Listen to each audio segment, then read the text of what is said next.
नमस्कार, वेट गुरु राधे चैनल पर आपका बहुत स्वागत है। मैं डॉक्टर राधे श्याम सैनी एक भैंस देखने के लिए आया हूँ, रिंगस पेरा वाली जोड़ी। तो देखते हैं, ये काफ़ी दिनों से खा पी नहीं रही है और इसको मैं बताऊँगा ब्रिस्केट एडिमा भी है थोड़ा सा लोअर पार्ट्स में। डिपेंडेंट जो पार्ट्स होते हैं नीचे की तरफ स्वेलिंग भी आती है। तो क्यों आती है, पहले हम फीवर देख लेते हैं, कहीं फीवर तो नहीं है। तो रेक्टल टेम्परेचर ले रहे हैं, ज़रा दिखाओ भाई स्क्रीन कहाँ तक आ रही है। तो ये देख लीजिए, निकाले बाहर निकाले। तो दोस्तों ये देखिए 103.1 डिग्री फ़ारेनहाइट, ये बुखार को इंडिकेट करता है, यानी फीवर भी है दोस्तों। क्योंकि 100 डिग्री फ़ारेनहाइट होता है बुखार में, इसमें नॉर्मल टेम्परेचर बेस में 100 डिग्री फ़ारेनहाइट आ रहा है 103.1, यानी फीवर तो है। और अब देखिए दूसरा सिम्टम मैं आपको बता रहा हूँ, ये देखिए ब्रिस्केट रीजन को पूरा। ब्लड प्रोटोजोआ में एक सिम्टम ये भी आता है कि मैंडिबुलर रीजन से लेते हुए लोअर नेक रीजन से होते हुए ब्रिस्केट रीजन या फिर नीचे वेंट्रल बेली रीजन में कहीं पर भी स्वेलिंग आ सकती है।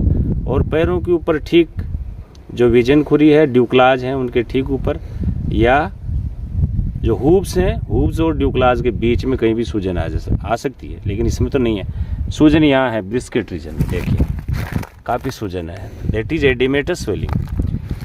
तो फीवर है, oedematous swelling eight brisket reason है। और आंख भी ज़रा दिखाओ भाई।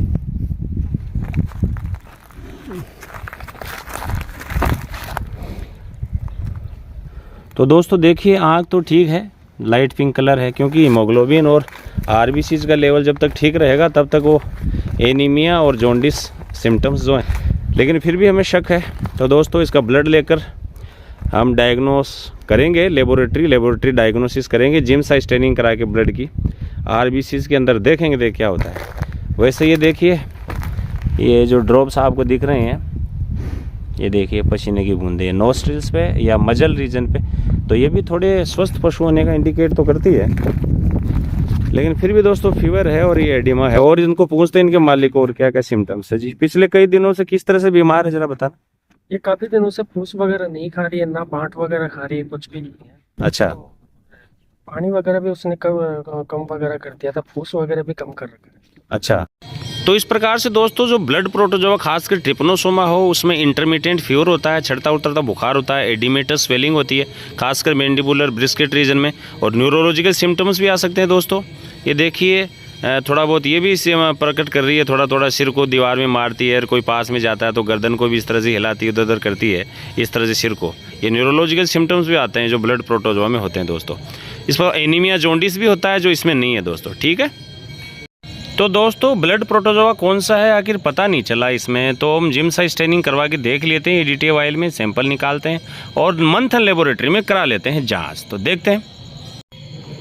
तो दोस्तों ये देखिए जिम सा स्टैंड स्लाइड, जिम सा स्टेनिंग की ब्लड की, तो आरबीसीज के बाहर, आरबीसीज के अंदर कुछ नहीं मिलेगा दोस्तों। इसमें ट्रिपनोसोमा अगर होगा तो देखिए ट्रिपनोसोमा है, ट्रिप से शानदार दिख रहे हैं, पत्ती नुमा एकदम लहराते हुए, जैसे टेडपोल होता है मेंढक का, उस तरह से देखिए। आरबीसीज के बाहर जो स्पेसेज हैं, जो स्थान है, रिक्त स्थान है आरबीसीज के बाहर, उनमें देखिए ये ट्रिप्स हैं, यही है ट्रिपनोसोमा इवेंसी दोस्तों, जो कि सर्रा या ट्रिपनोसोमियासिस जिसे तीबरसा भी कहते हैं दोस्तों ऊँट के केस में। तो इस तरह से यही करता है। और ये जो बाइटिंग फ्लाइज हैं दोस्तों, ये ट्रिपनोसोमा एक्स्ट्रा सेलुलर है, यानी आरबीसीज के बाहर से ही आरबीसीज को डैमेज करता है। ये आरबीसीज के अंदर नहीं होता, बेबेसिया और थिलेरिया एनाप्लाज्मा की तरह एक्स्ट्रा सेलुलर है, ये बाहर ही रहता है और बाहर से डैमेज करता है आरबीसीज को। तो दोस्तों ये ट्रिपनोसोमा इवेंसी बाइटिंग फ्लाइज से ट्रांसफर होता है। वेक्टर इनका बाइटिंग फ्लाइज है, जैसे टेबेनस है, दिखाएंगे भी, देखिए रुकिए। तो दोस्तों ये देखिए मैं जो बता रहा था, यही है वो वेक्टर, यानी रोगवाहक, जो कि ट्रिपनोसोमा इवेंसी को, इस ब्लड प्रोटोजोआ को एक डिजीज एनिमल से एक हेल्दी एनिमल में ट्रांसफ़र करता है, इस ब्लड प्रोटोजोआ ट्रिपनोसोमा को, ठीक है दोस्तों। ये बाइटिंग फ्लाइज हैं, टेबेनस फ्लाई है पहले नंबर पे, फिर ये देखो जोरदार सी लग रही स्टोमोक्सिस फ्लाई एकदम मिस वर्ल्ड सी, फिर मिस यूनिवर्स सी देखिए आगे, इमेटोबिया फ्लाई।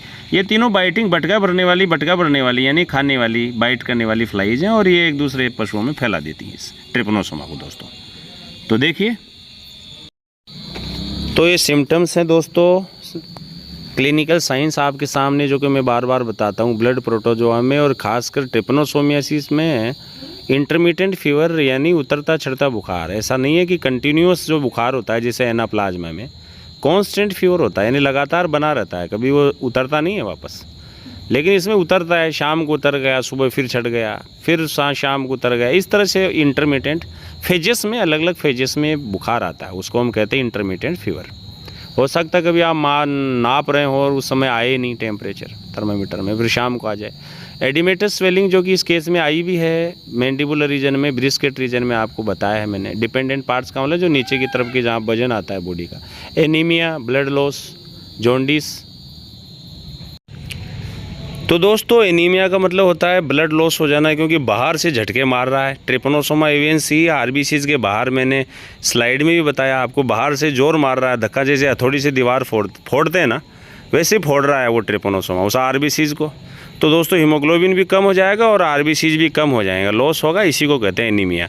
और पता करने के लिए दोस्तों म्यूकस मेम्ब्रेन देखेंगे तो पेल हो जाएगी, हल्की पड़ जाएगी, वाइट हो जाएगी, तब एनीमिया होगा। लेकिन इस केस में तो नहीं है। जॉन्डिस यानी पीलिया भी हो जाता है। क्योंकि पीलिया भी क्यों हो जाता है दोस्तों? क्योंकि ये ब्लड पूरा जो नष्ट हुआ है, यानी आरबीसीज डैमेज हुई जाती हैं स्प्लीन में, जो ब्लड बैंक कहलाता है, यानी ग्रेवयार्ड ऑफ आरबीसीज जो स्प्लीन है उसमें जाती है और वो बिलीरुबिन पिगमेंट में चेंज हो जाता है, वो हीमोग्लोबिन। और बिलीरुबिन जैसे ही बॉडी में ज़्यादा बढ़ेगा दोस्तों तो पीलापन प्रकट होगा। ये पीला पिगमेंट है, येलो पिगमेंट है, तो दोस्तों क्या हो जाता है, ये बिलीरुबिन ज़्यादा जैसे ही बढ़ता है तो आँखें पीली हो जाती हैं, यानी म्यूकस मेम्ब्रेन हो जाएगी येलोनेस आ जाएगी उसमें, तो ये पीलिया होता है दोस्तों। और उस बिलीरुबिन को बाहर निकालने का काम तो लीवर करता है दोस्तों। तो ऐसे केस में लीवर का मजबूत होना बहुत ज़रूरी है। अगर लीवर भी कमज़ोर हो गया तो दोस्तों पीलिया बढ़ता ही जाएगा और अंततः पशु मर भी सकता है। और दोस्तों न्यूरोलॉजिकल डिसऑर्डर्स में जैसे सर्कलिंग है, चारों ओर चक्कर काट रहा है, खूंटा है बंधा हुआ, वहीं चक्कर मार रहा है ऐसे आवारा की तरह, दौड़ कभी इधर कभी उधर। पैडलिंग, ऐसे पैर फटकार रहा है दोस्तों, जैसे लोग फटकारते हैं पैर एक दूसरे को देख के, पैर फटकार रहा है। फिर ग्राउंड रबिंग कर रहा है दोस्तों, अपने ग्राउंड को सिर में, दीवार में मार रहा है, पेड़ में मार रहा है, खूंटे में मार रहा है, कुछ भी कर सकता है दोस्तों। तो इस तरह के न्यूरोलॉजिकल सिम्टम्स भी इसमें आते हैं। तो दोस्तों ये सारे के सारे आपको समझ में आ गए होंगे, तो बने रहिए, दिखाते हैं ट्रीटमेंट। तो दोस्तों इस प्रकार के ट्रिपनोसोमा एवियंसी नामक ब्लड प्रोटोजोआ, जो कि बदमाश ब्लड प्रोटोजोआ जो बाहर से भाई साहब आरबीसीज की दीवार को नष्ट कर रहा है, तो सोचिए अब नष्ट तो करना ही है, स्पेसिफिक ट्रीटमेंट करना है। तो ट्रीटमेंट में दोस्तों 3 प्रकार हैं, देखिए आपके सामने लिखे हुए स्क्रीन पे। इंजेक्शन आइसोमेटामीडियम क्लोराइड, जैसे ब्रांड में नाइजोम आता है, 250 मिलीग्राम इंट्रामस्कुलर लगाते हैं दोस्तों, ये लगा सकते हैं ट्रिपनोसोमा का काम तमाम करने के लिए दोस्तों। दूसरा इंजेक्शन क्वीन पायरेमीन, जैसे ट्राइक्विन आता है, तो 2.5 ग्राम आता है, सबक्यूटेनियस रूट से लगाना है, ये ध्यान रखना है, इसको सबक्यूटेनियस रूट से लगाते हैं ट्राइक्विन, ठीक है दोस्तों। फिर तीसरा बहुत ही कॉमन, जानते भी हैं सब लोग, डायमिनेजिन एसिट्यूरेट यानी बेरेनिल RTU 7% वाला, ये 20 ml इंट्रामस्कुलर रूट से, मैंने वैसे बता दिया है 20 ml ही एडल्ट डोज। तो इस प्रकार से दोस्तों अच्छी वीडियोस पाने के लिए वेट गुरु राधे चैनल को सब्सक्राइब कीजिए, लाइक कीजिए, दोस्तों में शेयर कीजिए। धन्यवाद।